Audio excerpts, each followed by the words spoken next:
Dimanche le 23 août 2020. Bienvenue à En prenant votre café. Un petit dimanche pluvieux. Bon, là, ne vous sauvez pas, s'il vous plaît. Et je m'excuse pour vos oreilles en partant, mais je dois la chanter. Je dois la chanter et je vais vous demander de rester avec moi. J'ai un bon show quand même pour vous autres. Sugar. Ah, honey, honey, you're my candy girl, and you got me wanting you. Honey, ah, sugar, sugar, you are my candy girl, and you've got me wanting you. Une chanson en anglais, hein? Au diable la loi 101. Le problème pourquoi je les chante, c'est que les réseaux, les réseaux sociaux n'aiment pas ça. Quand je mets de la chanson, ils me bloquent. Fait que je chante tellement mal qu'ils me détectent pas. T'sais? Fait que c'est pour ça que je la chante. Pourquoi je chante Sugar? Une chanson de The Archies, je pense que c'est un groupe de One Hit Wonder. Je me sens comme un VJ, hein? Je me sens comme Talbot. J'aime ça chanter, mais surtout, je chante cette chanson-là parce que ça sent la fin de l'été, ça sent la rentrée scolaire. Et pour moi, Sugar, quand j'avais 15 ans à peu près, c'était la chanson, ma chanson d'été. Je m'en allais en moto et je la chantais, on sautait sur nos motos, mon cousin et moi. On s'en allait debout, puis on sugar, Bon, on n'avait pas on avait peut-être un Walkman, hein? On l'avait enregistré à la radio, puis on écoutait ça dans nos gros écouteurs. Mais on pouvait pas, il fallait mettre un casque. J'ai pas mis de casque une fois. J'avais 14 ans et je m'en allais faire une commission. Puis tout le monde le sait, hein, quand tu fais une commission, tu mets pas ton casque. J'ai passé par-dessus les poignées, je me suis ramassé à l'hôpital, j'avais 14 ans. J'ai plus de séquelles aujourd'hui. Quoique... Hey, c'est quoi votre chanson d'été à vous autres, hein? Écrivez-moi ça. C'est quoi votre chanson qui représente la fin de l'été? Définitivement, pour moi, c'était celle-là. Pourquoi je parle de ça? Parce que mon frère est prof, puis hier, on a mangé en famille, puis on parlait, « Hey, cette semaine, on va faire ça, » puis il me dit, il a levé la main, tu sais. Il dit, « Allô? Ben, c'est parce que je travaille mardi. » Je dis, « Comment tu travailles mardi? » Ben oui, tu travailles avec moi. Non, non, on commence l'école. Oh. OK. Après les étudiants qui partent, les profs qui rentrent, je me ramasse pas mal tout seul sur mon petit bateau. Hein? On va refaire l'équipe. Ben, la beauté, c'est que mon frère, il vient des fois avant l'école, puis après l'école. Hein? Fait que, il n'y a pas de souci avec ça. Hey, on commence avec l'avenir du Québec. Il n'y a pas d'avenir, là, le Québec, si on ne passe pas par l'indépendance. C'est fini. On va disparaître, on va se faire assimiler par les maudits anglais, puis le non-respect de la loi 101. Paul Saint-Pierre Plamondon. Paul Saint-Pierre Plamondon. Paul Saint-Pierre Plamondon. OK, PSPP. C'est ce qu'il dit. Il écrit un livre. Lui, il veut se présenter à la tête du Parti québécois. Je pense que, il a toujours fini deuxième ou troisième avant. Donc, là, ça serait son tour. Question d'être... moi, j'ai fermé mon micro, ouais. Question d'être égaux, hein, dans un pays où tout est nivelé vers le bas, qui est le Québec. On nivelle tout vers le bas au lieu de monter et dire aux autres, suivez-moi. Ben, ici, on nivelle souvent par le bas. Fait que, ouais, ça passe par l'indépendance. Je la verrai pas, l'indépendance de mon jour, là, de mon vivant, là. Puis avant de parler d'indépendance, il va falloir regarder les billes qu'on doit payer. Puis là, Justin Trudeau s'est assuré qu'on a une méchante facture si on veut sacrer notre camp du pays. Fait que Paul, ça se passera pas dans un avenir rapproché. Honnêtement, en 95, j'y ai rêvé comme tout le monde. Et on était assis chez mon cousin, puis on tripait. Puis on regardait, puis on a dit, on va l'avoir. J'ai-tu dormi? Ça se peut. Moi, vers 8 heures le soir, je tombe tout le temps endormi. Puis à un moment donné, on a cru à notre pays. Puis après ça, bon, il faut passer à autre chose. C'était le moment où jamais. J'ai regardé, bien entendu, puisqu'on est dimanche. Le dimanche, il y a moins de nouvelles économiques. J'ai pris le temps de regarder les maisons dans le LA Times. Ça n'a pas de sens. Il y en a une 97 millions. Qui se bâtit une maison? Ils peuvent-tu mettre le nom? T'sais? À vendre 97 millions appartenant à Steve Ballmer de Microsoft. Là, tu dis, OK, ça y a pris 30 ans de vie millionnaire pour être capable de se payer ça. Là, tu peux commencer à rêver. Là, mais là, qui rêve de s'acheter? Y a-tu quelqu'un qui ouvre vraiment le journal? Il dit, bébé, on va regarder une maison à vendre un matin. Bébé, réveille-toi. Marilyn n'est pas là, je suis tout seul dans la maison, je peux crier comme je peux. Ouais, OK, ben regarde, il y en a une à 100 millions. Ouais, j'aime pas les portes. Ouais, mais bébé, on va échanger. Ouais, mais on n'aura plus d'argent, mon bébé. T'sais? Fait que, qui regarde le LA Times pour s'acheter une maison à 100 millions? 300 000 par mois si t'as pas d'argent. Pas compliqué, là. Pas compliqué. Richard Béliveau, je l'adore, lui. Il y a des études qui sont sorties, puis c'est ce qu'il vient d'écrire dans le Journal de Montréal. La vitamine D serait bon contre la COVID. Donc, si tu prends de la vitamine D, là, l'été, c'est seulement 10 minutes d'exposure au soleil. D'exposure. Vous voyez pourquoi faire qu'il faut être un pays là, pour éliminer des rapaces comme moi qui mélangent les mots alors que je parle anglais avec un accent incroyable. Mais je m'en fous. Georges Caram, mon associé, a toujours ri de moi quand je disais dans un meeting, mettons avec des Anglais, puis il dit, es-tu capable de faire ça? Puis je dis, I have no idea. Il dit, t'as pas emmené tes cartes, t'as pas emmené ton permis de conduire? I have no idea. Hey, je bois quoi ce matin? Il est vraiment bon. Ça fait un bout de temps que je ne l'avais pas bu parce que, tu sais, des fois, vous m'envoyez des cafés, mais là, vous m'envoyez à l'occasion des kilos. Qu'est-ce que vous voulez que je fasse avec un kilo de café, moi? J'en ai tellement à goûter, mais je l'avais gardé. Le café liégeois, ils font des capsules surtout, mais ils vendent aussi comme ça en gros sac, le café liégeois, belgeo-québécois. Donc, les Belges au Québec qui font un café est excellent et toujours pratique quand même les petites capsules ou les cafés dup que je vais vous montrer aussi qui remplacent aussi les capsules. Donc, c'est toujours pratique l'après-midi. Tu peux prendre un café sans sortir la machine puis toute la patente. Un petit café Nespresso, c'est le fun, mais ils font comme ça. Et vous savez que qui dit belge dit mannequin piss. Hey, le mannequin piss, fallait être lousse dans le temps.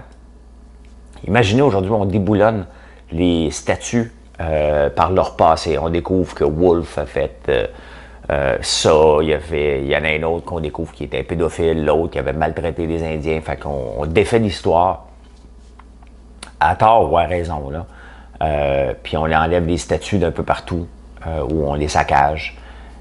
Fallait être lousse, là, dans les années 1615, je pense. Mannequin Piss, attendez un peu, je l'avais sorti, c'est intéressant. 1619, la version originale, mais la version qui est là a été remplacée en 1965. La version originale a été mise au musée, probablement, de perte de se le faire voler. Mannequin Piss, c'est le petit bonhomme qui pisse dans une fontaine en Belgique. C'était un peu ironique, bien entendu. C'était faire une blague. Imaginez-vous aujourd'hui que quelqu'un ferait une statue d'un petit bonhomme qui pisse à Montréal. On se poserait de sérieuses questions sur son penché pédophile. Pourquoi il fait ça? Un petit bonhomme qui pisse. Il reste que c'est drôle, un petit bonhomme qui pisse. Hey, moi, j'en ai quelques photos de moi. Là. Je parle de moi, là, OK? Où mes garçons, je les avais pris sur le pont. On a un pont ici, c'est comme le pont d'Avignon. Il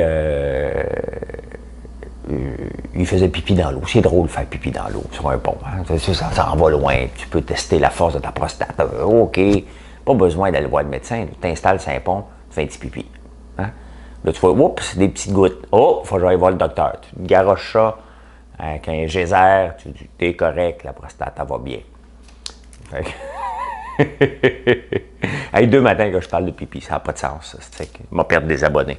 M'excuse, je ne veux pas vous perdre. Là. J'ai besoin de vous parce que vous, toute ma business est basée sur vous, en vous parlant. C'est comme ça que je fais découvrir les produits d'érable, bien entendu, les produits de miel. Là, aujourd'hui, j'espère être capable d'extraire du miel. Ça dépend, on veut finir des travaux dehors, bien entendu. Il faut que j'exploite mon frère jusqu'à la fin. Donc, bref, le Mannequin Piss, c'est vraiment intéressant. Donc, le belge, tout ça pour parler de café, tout simplement. Roulement de tambour. Roulement de tambour, c'est aujourd'hui que ça se termine. Enfin, on va avoir le futur premier ministre du Canada va être nommé à la tête du Parti conservateur du Canada. Comment? Il y a une course. C'est pas vraiment une course, là. Comme 4 personnes qui marchent. Puis, il y en a un là-dedans qu'il va falloir qu'il batte Trudeau. Il y en a 2 inconnus qui sont encore là. Des persévérants, hein? Ils persévèrent. Là, vous voyez, j'ai oublié le nom bien raide. Il y a McKay, parce que c'est lui qui va rentrer. Puis l'autre, O'Toole, qui a l'air d'un bon monsieur, mais il a l'air un peu coincé. Puis on est tanné un peu des coincés au Parti conservateur. Ça va leur en prendre un olé-olé. Je ne comprends pas pourquoi on associe conservatisme avec des gens avec un bâton à derrière. Là, je pense que je suis conservateur, moi. Progressiste. Progressiste, conservateur. Pas un bâton dans le derrière, moi. Fait que... qu'est-ce que j'attends pour me présenter? Ben, j'attends. J'attends une autre vie parce que cette vie-là, je l'aime trop pour la changer. J'avais une autre chanson dans la tête, mais pas tout de suite. Raccrochez pas, raccrochez pas. Et aujourd'hui, on ne sait pas c'est quoi qu'il va faire comme météo. Il y a plus un petit peu, on ne le sait jamais. L'almanach de Old Farmer Almanac, ça c'est intéressant parce que quand j'étais jeune, on l'avait. Il y avait moins de météo, on ne pouvait pas aller... fallait attendre les nouvelles pour savoir la météo. Hein. Les nouvelles, c'était pas en continu. C'était à 6 heures le soir, le téléjournal avec Bernard de Rome, et c'était solennel. On ne pouvait pas écouter le méchant Canal 10, de toute façon, on ne le pognait pas. Hein. On le pognait juste dans la neige. Fait que... on écoutait les tannants des fois, mais quand mon père arrivait, je te jure qu'il fallait changer de poste. Ça presse, parce que les tannants, c'était l'incarnation du mal. Et lui, il voulait écouter ses nouvelles, donc on pouvait écouter la météo, je pense, vers 6h20. Là. Qu'est-ce qu'il était pour faire demain? Tu sais? Mais il y avait le Old Farmer Almanac. Eux autres, ils existent depuis 1752. Je suis correct, là, encore?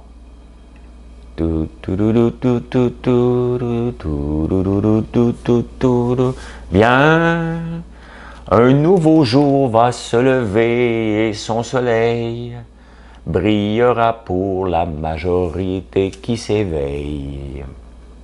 Comme un enfant devenu grand avec le temps. Ça, c'est Jacques Michel. Pour ça, pour parler de météo. Et malgré qu'il se basait sur la pleure des oignons, le placement de la Lune, ben, ils ont raison à 52%. Fait qu'une fois sur deux. Puis comment ça va? Ça va bien, tu sais que ça va mal. Donc, c'est comme ça. Old Almanac, ils l'ont à 52%. En parlant de pourcentage, vous savez que la bourse, peu importe ce que vous dites au début de l'année, sur un horizon de 10 ans, ça rapporte du 9%. C'est l'historique. Cette année, c'est sûr que ça a rapporté depuis la pandémie. Si quelqu'un avait investi 1$ dans le creux de la pandémie, aujourd'hui, c'est 62 sous. Que ça, 62% de plus que ça vaudrait. Donc, ça a explosé. Et il y a Fabien Lamour. C'est des jokes, là. Moi, je suis pas capable des jokes. Quelqu'un qui arrive dans un party et qui commence à compter ses jokes plates, là. Je ne suis pas capable. Fabien Major, qui est chroniqueur à Radio-Canada, a dit en 2016, si vous aviez acheté un char à la Pierre-Yves McSween, donc environ 3000 $, que vous l'avez, donc l'équivalent de Tesla, hein, mettons, vous avez acheté pour 3000 $ d'actions de Tesla qui étaient mal aimées en 2016 et que vous la revendiez en 2020. Donc, tu pars avec un char de Pierre-Yves McSween et tu finis avec un char de François Lambert. Donc, tu pars avec une vieille Tesla 3000 et tu finis à 330 000. C'est l'augmentation de valeur de l'action de Tesla. Et en parlant d'action, vous me demandez souvent, j'ai de l'argent, je pourrais le placer dans quel, qu'est-ce que tu penses de ce stock-là? Je ne peux pas vous donner des conseils, puis c'est l'AMF qui gère ça, puis qui je suis pour donner des conseils? Je fais des bons coups comme vous, je fais des mauvais coups, et de toute façon, je n'en fais plus de coups, j'ai mes actions qui dorment, je regarde pas ça, j'ai un courtier qui s'occupe de la majorité de mes placements, il fait bien sa job, ça ne m'intéresse pas de savoir combien bien qu'il a fait bien. Ça fait 8 ans que je suis avec lui, puis il a fait bien. Donc, il va continuer à bien la faire. Des années, il va battre le marché, d'autres années, il ne va pas battre le marché. Mais je ne peux pas vous donner des conseils en privé. Je peux le faire si je fais un statut. Hey, regardez telle action, je pense que ça a de l'allure. Je peux quand même vous dire que le Bitcoin, je trouve que c'est de la fraude. Là, je viens de craquer les gens. Donc, je vous ai parlé de ma chanson Sugar. Donc, écrivez-moi, je suis curieux de voir quelle est votre chanson d'été qui vous revient. Pas cet été, votre chanson de votre jeunesse qui vous rappelle le temps que l'école commence, bien entendu. Une laitue RCA, oui, ça c'est... Il manque de travailleurs. Cet été, moi, je vous le dis, là, OK, je me demande comment ça se fait qu'il est encore en poste. On parle des CAF de Pierre Fitzgibbon. On parle de Daniel McCann qu'on a tassé au ministère de la Santé. Mais il y a un ministre qui fait vraiment pas sa job, c'est le ministre de la Montagne, le ministre de l'Agriculture. Lui, il sait pas ce qui se passe. Hein? Il a l'air toujours d'un bon, gentil monsieur, mais à côté de la traque solide. Il me semble qu'en temps de pandémie, il aurait dû faire des pieds des mains. Il a annoncé des petites mesures, mais des petites mesures qui ne sortira pas quelqu'un qui a 500$ par jour, assis sur son sofa à écouter Netflix avec la PCU. Pour certains, pour aller travailler dans un champ à 500$ par semaine. La réponse est non. Donc, ça prend des travailleurs étrangers.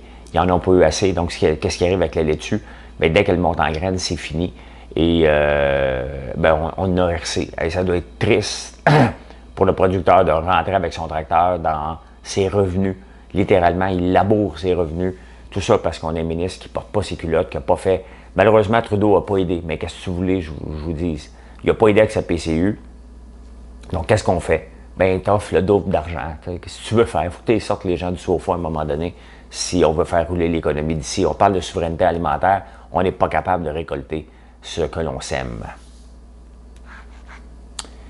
Hey, ça va bien dans la famille Trump. Hein? Imaginez-vous. Son frère vient de décéder. Bon, ça n'a pas rapport que ça bien ou mal. On va tous décéder à un moment donné.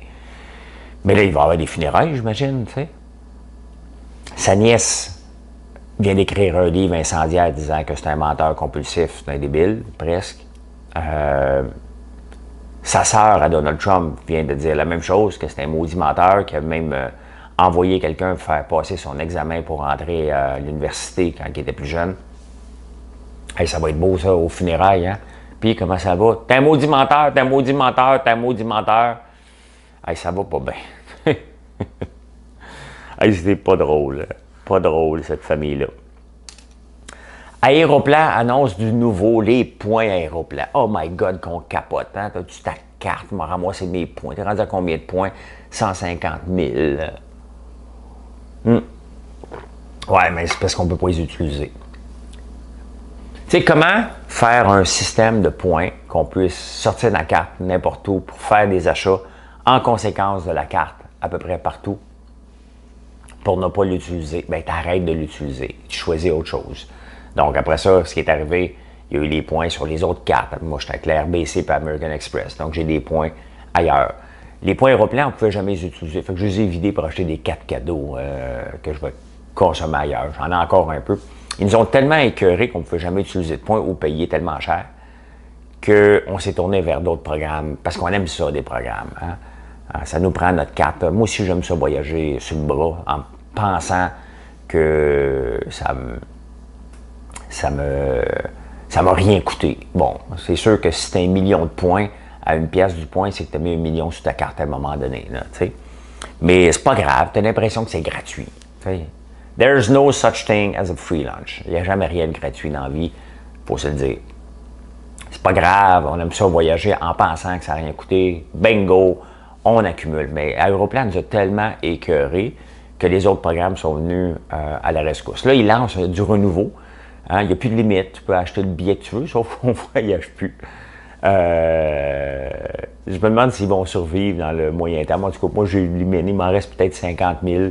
Fait que j'ai mes autres points ailleurs dans mes autres cartes de crédit que je n'utilise pas non plus.